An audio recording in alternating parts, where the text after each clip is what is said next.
Guys, Dave with Moniology here. Hope everyone is having a great day. Today's May 26, 2020, and this is the Moniology Premium Preview where we're going to take a look at various different sectors over the next couple of weeks. And to help you better understand the process with which I analyze markets, I think this is very critical for everybody, both premium as well as non-premium Moniology subscribers. I think really getting to know the approach to do-it-yourself active investing is so critical to long-term success. And while some of the underlying methodologies and the picks themselves will be specific to premium members, I think this is very helpful just for everybody to go through this process. And let's dive in. All right, so I wanted to take a look at, given the market's moves over the last couple of weeks and months since March. I mean, we've been pretty right on in terms of talking about the market's underlying strength, despite a lot of the media negativity, obviously the publicity due to the virus and so on. We just saw positive divergences across the board, and they really, frankly, with rare exceptions, haven't changed, and the markets look pretty bullish as of this weekend's review. Now, today we had a bit of a reversal, so we'll have to see if anything changes with that. But in the meantime, given the bullishness, I wanted to go through our weekly ETF list because this is my approach. Okay, markets are bullish. All right, which sectors are doing well, and where is there potentially opportunity? So as I figured, airlines, regional banks, those are two areas that are very interesting. And of course, oil and gas continues to build strength. So airlines, as you see in the SCTR ratio, are really weak right now, as are banks. I kind of like that because unlike, for example, oil and let's just dive in just very quickly. So if we organize this particular watch list based on just pure momentum, you see solar, gold. So those are technology. Those are some areas that have been strong. Although I will say lithium is an area that stands out here. I haven't really seen that. Maybe we'll dive into that over the next couple of days for the premium members. But those are the areas that already really had a lot of gains, and those are areas that we continue to look at and invest. But what about some of the areas that have been absolutely weak? And so that's where, and might be signaling a trend change. Airlines, regional banks, those are two areas that are worth a look. So what did I do? I went to the Jets ETF and I went to Yahoo Finance and I got the 10 underlying holdings of the Jets ETF. And we're going to just dive into them real quick and show you what I'm seeing here, because ultimately that's what we want to do. We want to learn how to do this ourselves, and we want to remove the noise in the market. So this is in alphabetical order. I have not done this before. So that's why I want to show you my process. And I think it's going to be very helpful. So I always do this. Sorry, hang on a second. All right. So starting with American Airlines. And what you see here is we had a period of time where the market was going lower. We were creating lower lows. What was momentum doing during this time? Notice this uptrend, right? That's very critical. This was a bullish divergence, bullish wedge with bullish divergence. It was only a matter of time till this broke out. So that's really what I start to look at. Also, what happened here, right? We had this breakdown here, but before this major blow to the markets happened, what really happened here was in this case, the 50-day moving average. So these are daily charts, mind you. The 50-day moving average crossed below the 200-day moving average. Frankly, that happened. No, frankly, there is really no reason to own it at this point in time, because the 50-day moving average was below the 200-day for quite some time, ever since May of last year. But let's say you did own it. Let's say for some reason you own this particular ETF. Notice what happened here. We broke below the 61 level, 61.9 level here, and then we broke below the 50 level right around here. There's no reason to own it at that point. Once this trend, whatever reason you may have owned it for, broke below the 50 level, suggested we were in a bear market. Now, something changed. Something changed over the last couple of weeks as we were creating this bullish divergence, and finally this week we closed, or rather today, we closed above the 50 RSI level. That's very important. Some of the biggest moves happen when we break above these downtrends, and sure enough, we rallied really strong today, up 15%. Now you might think, well, I missed the rally. It went from 825 to 1114, and the rest is and now it's too late to get in. Perhaps you're right. However, I would say it likely has much further to go. A couple of reasons why. One is we're above the 50 RSI level. Two, we still have not, in this particular stock, retraced to the level that we broke down from. So this was the breakdown point right here. Extend that line right about here. That's the momentum. That's the momentum resistance point. Once we hit that, I'll reconsider that point of view. But until that point, I think we have a bullish trend in the making. And also, now you have a stop loss. All right, so let's say you buy in hypothetically tomorrow. Your stop loss is around that 1050 area. So if it's wrong, the market's reverse course, your downside is limited. However, if you're right, you can have a move to 1289, possibly as high as $17 or $18 a share.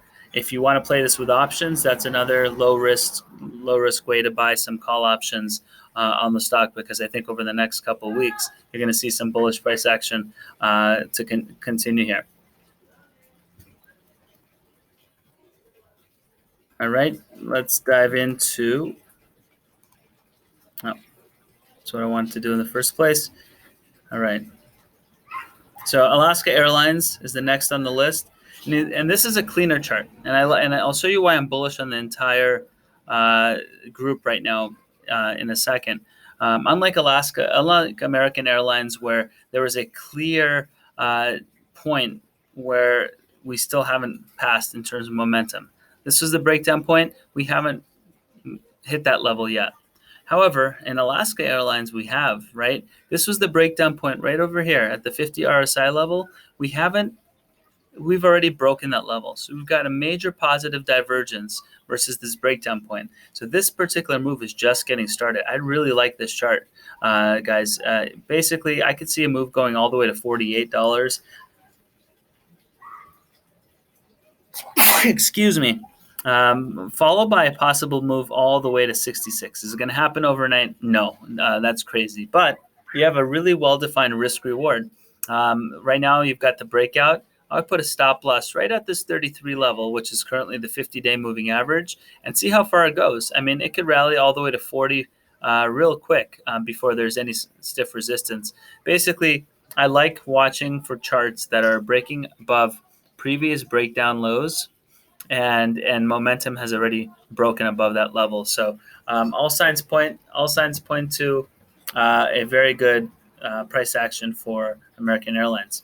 Air Transport Services Group, this one too. I mean, look, this one is close to its certainly 52-week highs. That's pretty crazy considering where we've been and what the media is telling you in terms of where we are. But bottom line is we broke above various different trend lines here, and we are consolidating above the 50 RSI level and above upward sloping moving averages. Soon we're going to see a bullish cross with the 50 covering the rising above the 200-day moving average. So we're consolidating a bit right here. Symmetrical triangle. Likely we break out to the upside and make a run towards that 24 to 26 level. So I'm liking this. You've got your stop losses at that 20 level here. So you've got a well-defined risk reward with nice upside and very limited downside. MACDs have been consolidating for the last couple of days, likely headed in a bullish direction soon. Delta Airlines, another one that looks really good.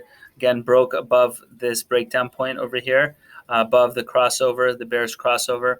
Now above the 50 RSI level, above the level that we were when we were at 2760. So positive divergence. Sorry, Warren Buffett. This one's going higher, most likely. And so the question is, could we have caught this? And the answer is absolutely. Look at this. You got one low here, with substantially positive divergence on that secondary low. So the fact that this confirmed, this was a great buying point right here, and now it's broken out of this bullish triangle. And the question is how far we go. Well, the more important part is what's your stop loss. I'll put that stop loss right around the 24 level, so in case you're wrong, and then with a targeted move towards 28, followed by 36. And there's a gap fill here as well. So this eventually is an area that we can see some movement. But bottom line is, I love the breakout here in RSI, and really there isn't much resistance until the 69.1 level that we're looking at. JetBlue looks very good as well, having just broken out again above this consolidation zone with a short-term target of 1251. Your stop loss, I would put it just below this gap fill here, around 9.5, and there could be substantial upside. Again, positive divergence, even as the stock was just consolidating in price. Broke out above the 50 RSI level and took off. The point of resistance is going to be right here, around that 69 level, which is where we broke down from the highs there. And notice the highs, we had negative divergence from this high to this high over here. So that was a sign that even the strongest name in the sector was likely breaking down. Southwest Airlines, likewise, made a new high here and could not make new highs on momentum. So this was a good point to sell from a position, especially one that was a trade. So this is the point that we broke down from, and again, we broke down here. So these are 2 points of critical resistance.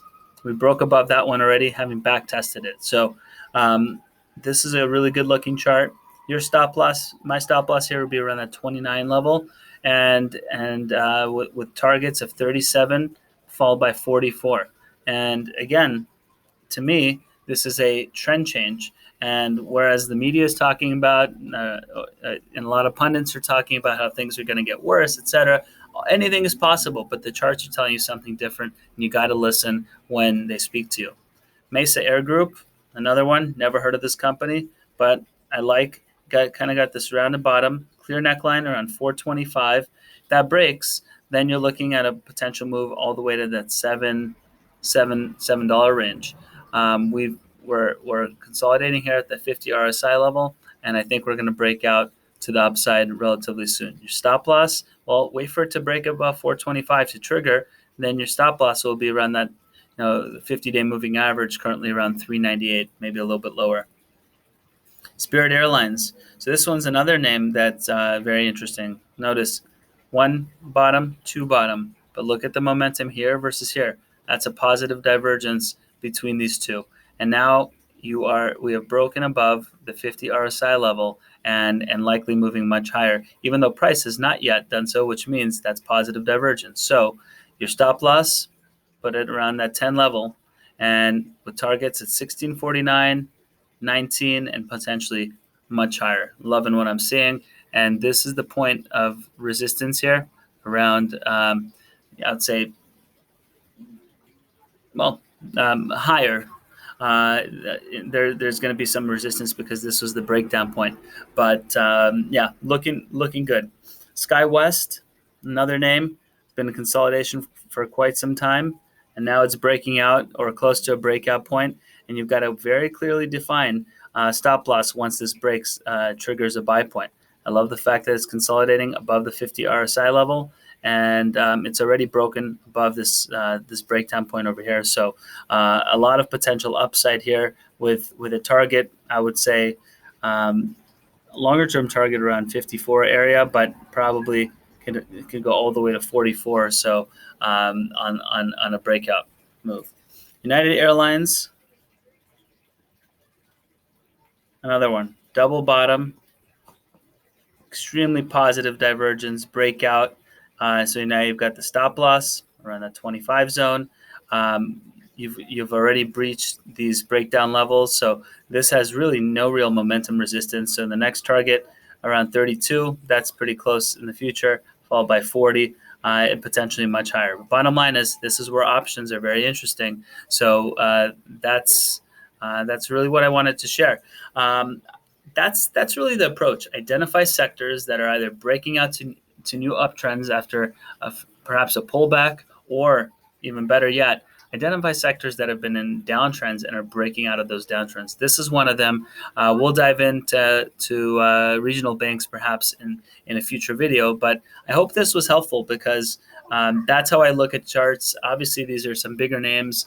And it's a bit of a difference from what I typically cover, which is more of the smaller names, because that's where you get the 5, 10, 15 baggers. But there's a lot less risk here than trading penny stocks. So you have to know your strategy, and that's it. So let me know your thoughts. Have a great day.